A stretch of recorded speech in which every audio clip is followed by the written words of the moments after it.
I welcome you all today to the Election Commission of India's press conference for the announcement of the schedule for assembly elections to the Legislative Assembly of Bihar 2025.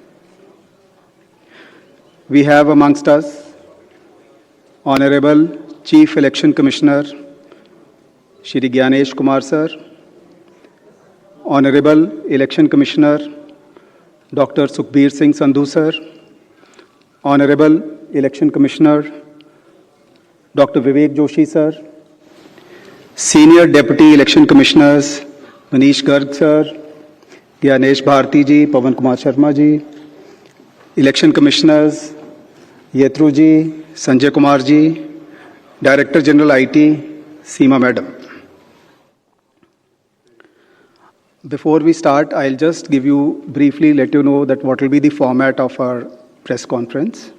We'll start with the address and presentation by Honorable Chief Election Commissioner Sir. That will be followed by a question and answer session.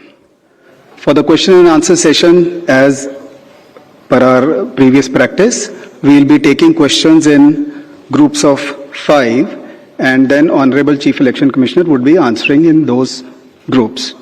Before you ask your question, I would request you to kindly introduce yourself and the name of the organization. Thank you all. I'll request you to put your mobile phones on the silent mode. Sir.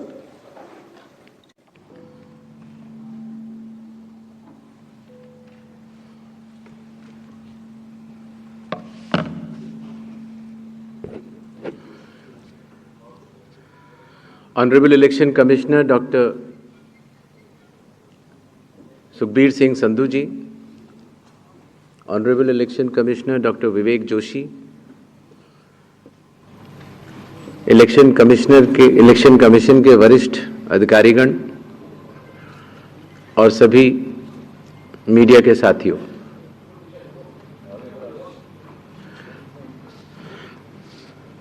आज आप सभी के माध्यम से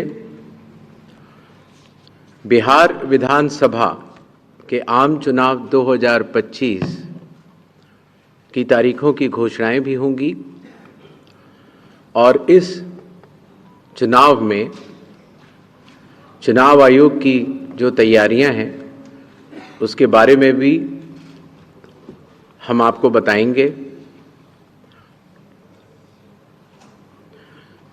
बिहार की पावन भूमि पर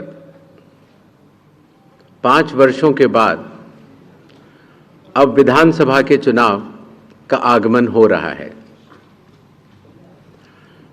जैसा कि आप सबको पता है, चुनाव आयोग एक संवैधानिक संस्था है और चुनाव के अपने संवैधानिक कर्तव्य को 2 चरणों में निभाती है। पहला चरण मतदाता सूची बनाना और दूसरा चरण चुनाव कराना। जैसा कि आप सबको पता है, 24 जून 2025 से शुरू हुए विशेष गहन परीक्षण के दौर में मतदाता सूची का शुद्धिकरण किया गया। इन्यूमरेशन का पीरियड 24 जून से 25 जुलाई तक रहा।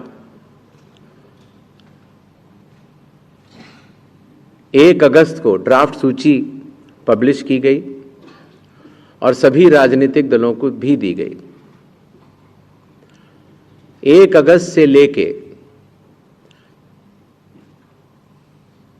1 सितंबर तक क्लेम्स एंड ऑब्जेक्शंस का पीरियड रहा, जिसमें जिसको भी, चाहे वो मतदाता हो, चाहे वो राजनीतिक दल हो, चाहे उनके बूथ लेवल एजेंट्स हो, उनको क्लेम्स एंड ऑब्जेक्शंस देने का भरपूर समय दिया गया। और उसके बाद पात्रता का परीक्षण हुआ और 30 सितंबर को फाइनल मतदाता सूची प्रकाशित कर दी गई।